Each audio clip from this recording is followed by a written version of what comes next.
Welcome, I'm Ananya Datta and I'm back with another edition of Race to Power, a show where we talk about everything politics and elections. Here's what we have lined up for you tonight.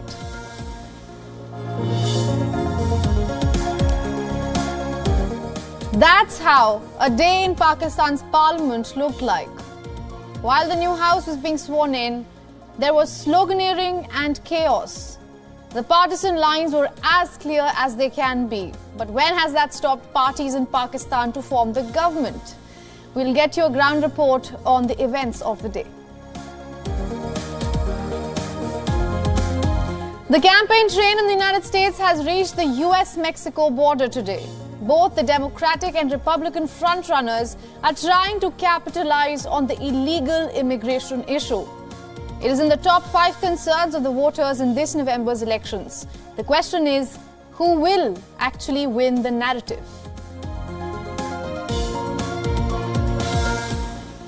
Now, Pakistan held its national elections on 8th of February. Exactly 3 weeks later, the parliament welcomed the new house.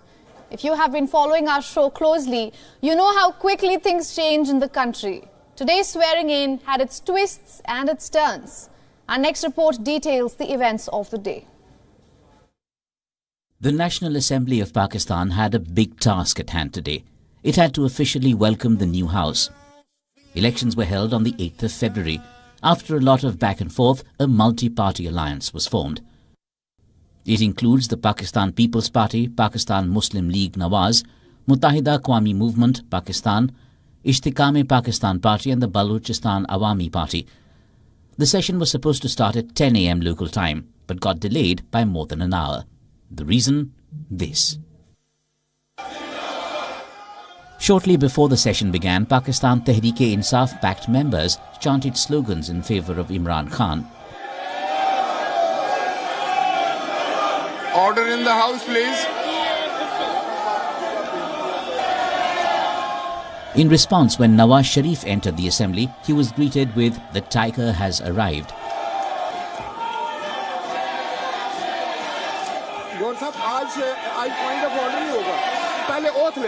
This was the PMLN Supremo's comeback to Parliament after 7 years. We've heard quite a lot of sloganeering on the part of Sunni Ittihad Council, which is backed by the Pakistan Tehreek-e-Insaf-led backed independent candidates, and they were chanting slogans seeking the release of Imran Khan, the deposed Prime Minister who's currently incarcerated. They were chanting slogans against Nawaz Sharif. There was a lot of sloganeering when we saw Nawaz Sharif entering into the assembly after a period of about 6.5 years. After a delay, the swearing-in process started, but the chaos continued.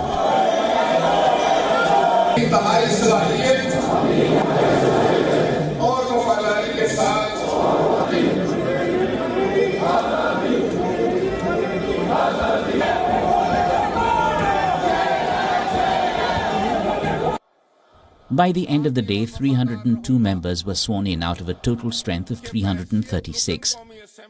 Some notable politicians, Nawaz Sharif, ex-Prime Minister, and coalition's PM nominee Shehbaz Sharif, ex-President Asif Ali Zardari, PPP Chairperson Bilawal Bhutto Zardari, and JUIF Chief Maulana Fazlur Rahman. Some PTI leaders joined the assembly under the banner of the SIC, which is the Sunni Ittihad Council. PTI leaders are trying to secure reserved seats. Barrister Gohar Khan, Ali Muhammad Khan and Omar Ayub Khan were sworn in today. Gohar said PTI-backed lawmakers made it to the assembly despite all impossibilities. The chaotic day came to a close around 2:30 p.m. local time. Elections for the Speaker and his deputy will be held before noon on Friday. The weekend is when Pakistan will see its new Prime Minister.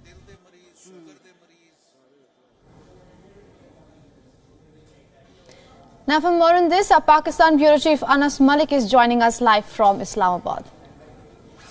Anas, good to see you. You have been reporting for us from the Parliament all day. I want to know your biggest takeaways and how are the few days coming in Pakistan looking like?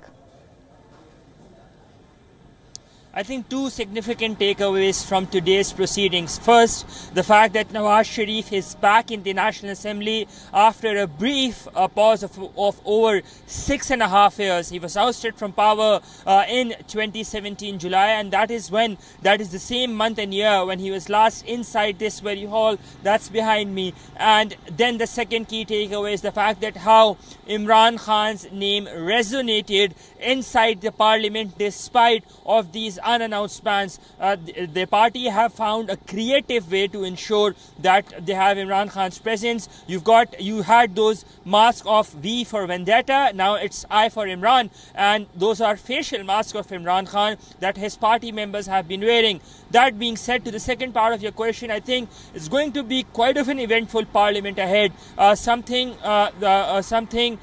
Pakistan had previously witnessed in 2002, where you had a very robust opposition, a fearless opposition, and an opposition in numbers. Those who will be challenging every step of the government, and a trailer of what we witnessed today is just a sneak peek into what comes ahead and how it will be like in the next 5 years to come. Ananya? All right, Anas, thank you for getting us all those updates from Islamabad.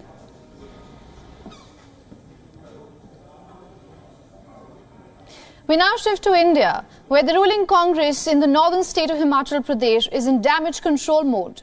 This after an embarrassing defeat in the upper house polls on Tuesday. Despite having the numbers, the party could not secure victory for its candidate. Cross-voting by 6 of its MLAs led to a switch of support to the rival BJP. The party has been trying to avert a full-fledged political crisis since then. The central leadership has appointed observers to assess the situation, while the Speaker of the Assembly disqualified the cross-voting MLAs. The Speaker said that the MLAs were disqualified for defying the party whip.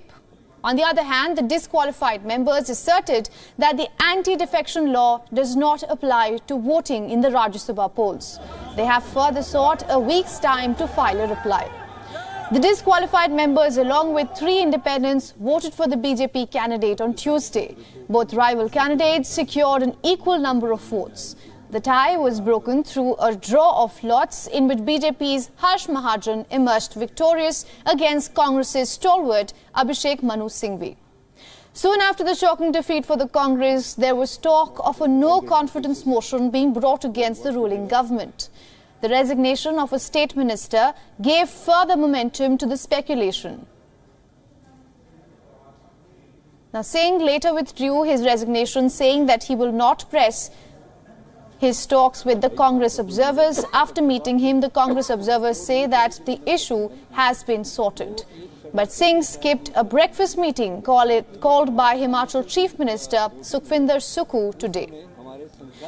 For the time being, the Congress has been able to avert the crisis in the state. Leaders say that the government will be able to complete the full 5-year term, as they refuted speculations that the disqualified MLAs will change camps. A 6-member coordinated committee has also been set up between the Congress party and the state government to placate the rebels who feel disappointed with the Chief Minister, Sukhu. Congress central observers have also recommended that Sukhu remain Chief Minister till the upcoming general elections. A final report will be submitted to the Congress National President Malik with the 6 rebel MLAs disqualified, and the strength of the House has come down from 68 to 62, and the halfway mark is now 32. Post disqualifications of its MLAs, the Congress now has 34 MLAs and the BJP with independents has 28. However, even though the Congress has brought time for itself in Himachal, the situation is a win-win for the BJP. All right, in the state of West Bengal, the ruling Trinamool Congress party leader Sheikh Shah Jahan has finally been arrested. Shah Jahan faces accusations of sexual violence and land grab in the Shandesh Khali village. He was arrested from a house in North 24 Parganas district, where he was reportedly hiding. After the arrest, the Trinamool Congress suspended Shah Jahan from the party for 6 years. Now, this decision, intriguingly timed, comes a day prior to the Indian Prime Minister Narendra Modi's planned trip to West Bengal. However, the Additional Director General of Police of South Bengal later informed that Shah Jahan's arrest was in response to a case of an attack on the Enforcement Directorate or the ED officials. Earlier this week, the Calcutta High Court and the West Bengal Governor directed the state police to arrest the absconding leader. Central Agency Enforcement Directorate first arrested him on January 5th in an unrelated money laundering case, only to be attacked by his supporters. Soon after, Shah Jahan evaded arrest, and several women in the Sandesh Khali village came out alleging sexual harassment charges against him and also his aides. A Trinamool Congress spokesperson, Kunal Ghosh, praised Shah Jahan's arrest, mentioning that his arrest was only made possible after the Calcutta High Court cleared the way. He also charged the opposition party, the Bharatiya Janata Party, with taking advantage of a delay on his arrest. Ghosh also asserted that TMC MP Abhishek Banerjee had previously noted that the West Bengal police had been prohibited from acting upon the arrest, and this was because of certain provisions of the court's ruling. However, the opposition BJP called Shah Jahan's arrest scripted. The party reiterated that he was now more safe in the custody of the West Bengal police. BJP also accused the state chief minister Mamata Banerjee and her Trinamool Congress party of trying to protect Shah Jahan.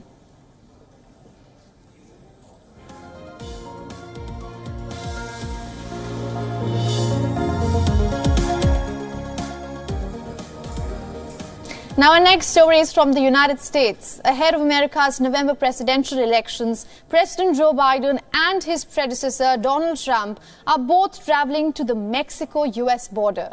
In the high-stakes race to the White House, their visit will be an attempt to address the key issue of illegal immigration. The rivals are visiting different parts of the border in Texas, setting up a notable split-screen moment less than 8 months before Americans are going to cast their vote. President Biden will address voters in Brownsville, Texas, where illegal crossings into the United States have risen sharply in recent years. On the other hand, Trump, who wants to build an elaborate wall along the US-Mexico border during his presidency, is going to Eagle Pass, Texas. Now, that is one of the busiest illegal crossings in recent months. During Joe Biden's visit to the border, the White House says Biden will give an address and receive a briefing on the border situation from the border agents. He will also discuss the need for a bipartisan legislation. The upcoming visit will be Biden's second visit to the border as president. Last January, he had traveled to El Paso. Now, Trump's visit will be an attempt to strengthen his hard anti-immigration stance. That has been central to his political identity. Trump also pledges that if he returns to the White House, he will carry out the biggest deportation program in US's history.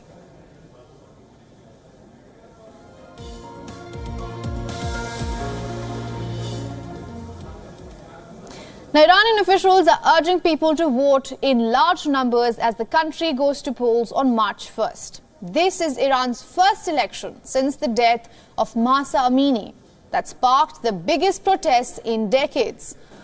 15,000 candidates are competing for the 290-seat parliamentary elections in Iran. 5 seats are constitutionally reserved for religious minorities. 144 separate candidates are running for the 88 seats of the Assembly of Experts. This high-profile assembly will appoint Iran's supreme leader, the successor to Ayatollah Khamenei. All candidates have been vetted by the Guardian Council. Many pro-reform candidates were barred from legislative elections and several prominent figures were prevented from contesting. Now, this includes former President Hassan Rouhani, under whom Iran signed the now defunct JCPOA nuclear treaty with the United States. More than 61 million people are eligible to vote in this election. But for the Iranian authorities, voter turnout is the biggest concern. In recent years, Iranians have been expressing a diminishing trust in the regime. I have no tendency to any sides, and I cannot see anything new or any new statements. They are just the same old mottos.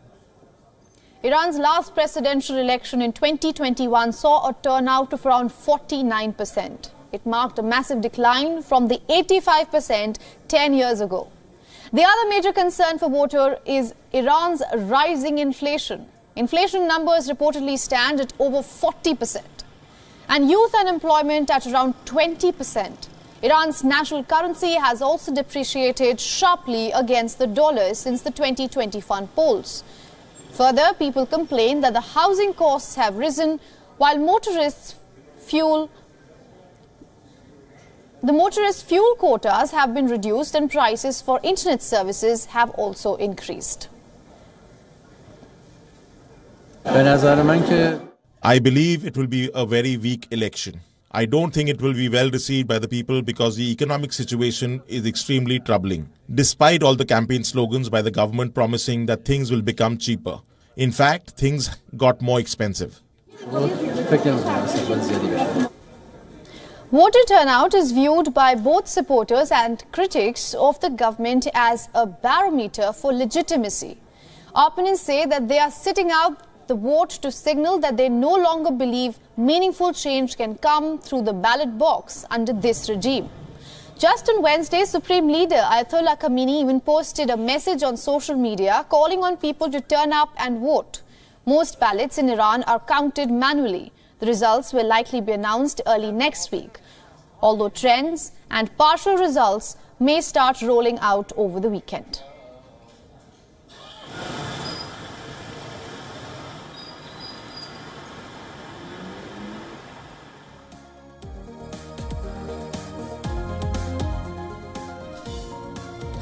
Less than 3 weeks to go before Russia goes to presidential elections. Now, President Vladimir Putin delivered his State of the Nation address on Thursday.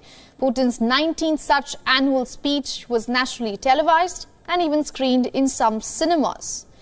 In his annual State of the Nation address to Russia's elite, Putin spoke on the war in Ukraine, Moscow's nuclear capabilities, the Russian economy, and the relations with the West. The combat capabilities of the armed forces have increased many-fold. Our units have a firm grip on the initiative across a range of operational areas. They are confidently advancing to liberate more and more territories.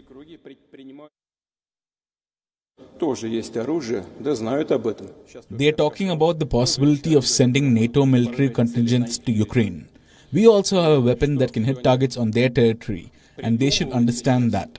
It does risk a conflict with nuclear weapons, which means the destruction of civilization. Don't they understand this or what?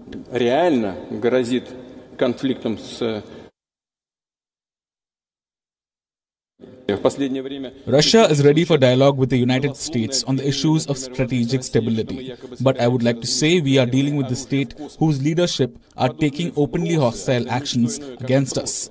Are they seriously going to discuss strategic stability with us, while at the same time trying to deal us, as they say it themselves, a strategic defeat on the battlefield? The so-called West, with its colonial habits, the habit of igniting national conflicts around the world, is not just trying to restrain our development. They want to bring discord to our home and weaken us from within. Now let's take a look at other election-related stories from around the globe.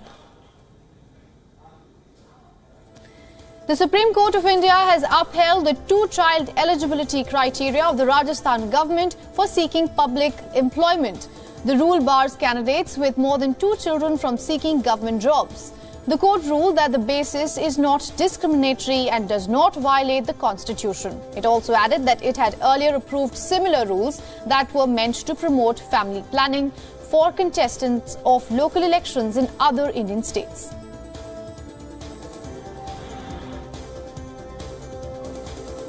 The Central Bureau of Investigation has summoned former Chief Minister of the Indian state of Uttar Pradesh, Akhilesh Yadav.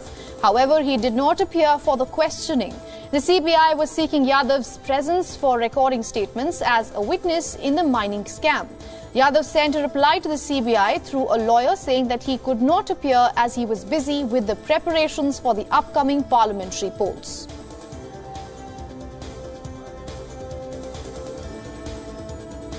US President Joe Biden's doctor has declared that he is fit for duty with no health worries. The 81-year-old leader went through a medical checkup that drew on the expertise of 20 doctors but did not involve a cognitive exam. According to the White House doctor, the only new issue this year is Biden's use of a machine to reduce sleep disruption and an emergency dental procedure. The US president is, however, facing growing calls to take a cognitive test.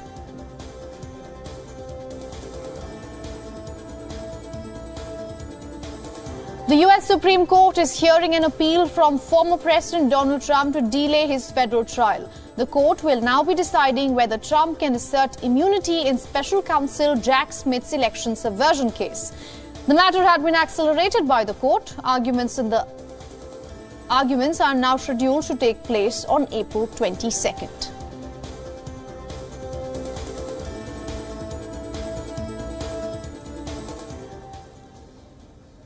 And that's all we have for you in this edition of Race to Power. Thanks for watching with me, Ananya Datta. Goodbye.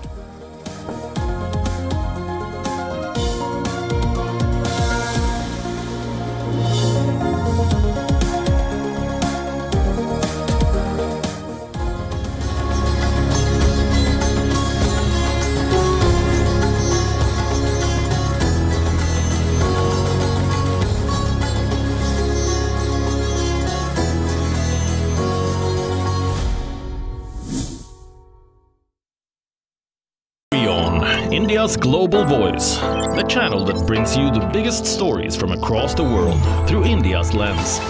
Now available in more than 190 countries worldwide. Because we believe that the world is one. Watch us in Africa, Europe, USA and Canada, South America, Asia Pacific, Middle East and North African regions. Also available on these digital platforms across the world. WION. World is one.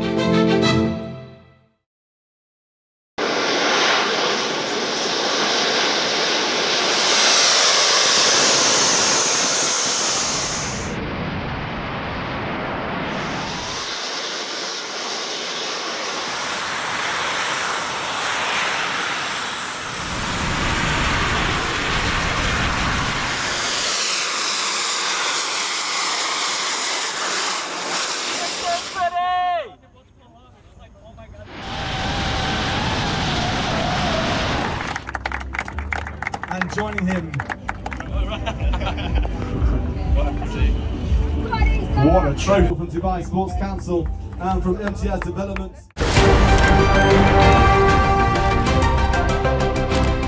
Ready to dive into your daily dose of news? Bringing you what's trending in the West and all that's setting trends in the East. And all of this served up with a side of insightful banter. We don't just bring you the latest stories. We bring you your talking points for the day. And while you do that, from the busy streets of New York, I will provide you with deeper insights on the developments through the course of the day in the US. From New York, we get you to the sandy shores of Durban, where I'll bring you all the glitz, glam and happenings from the world of showbiz. Welcome to the Eras Tour. And I will be here at the WION headquarters, getting you all the action from the universe of sport. All that you need to know about your favorite teams and players, right here. The show that keeps you ahead of the global curve. A conversation you'd want to be a part of. A place where news becomes an engaging exchange. We bring you stories that impact your present. This is World DNA. Join the conversation.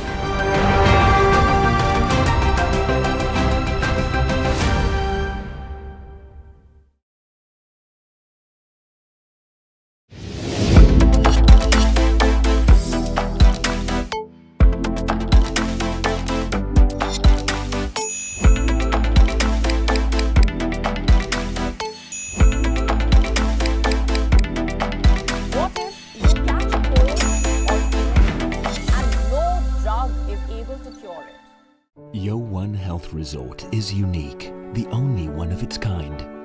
Experience the 4 paths of natural wellness: yoga, Ayurveda, acupuncture, and naturopathy. Each uniquely customized program improves the whole person to make every person whole. Come to WION Health Resort. Make your reservation at WION.com. We are one, you and I. Burning in the sun. Rising in the rain. One in celebration. One in pain. One in a tragedy. One for our rights. One in search of hope. One in our fights.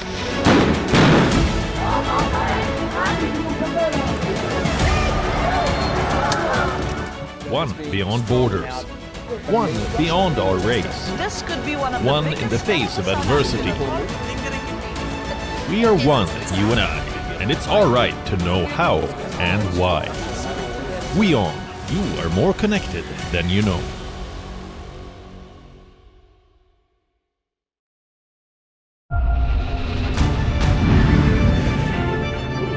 I'm Vikram Chandra and join me on WION with 2 weekly shows that will keep you informed.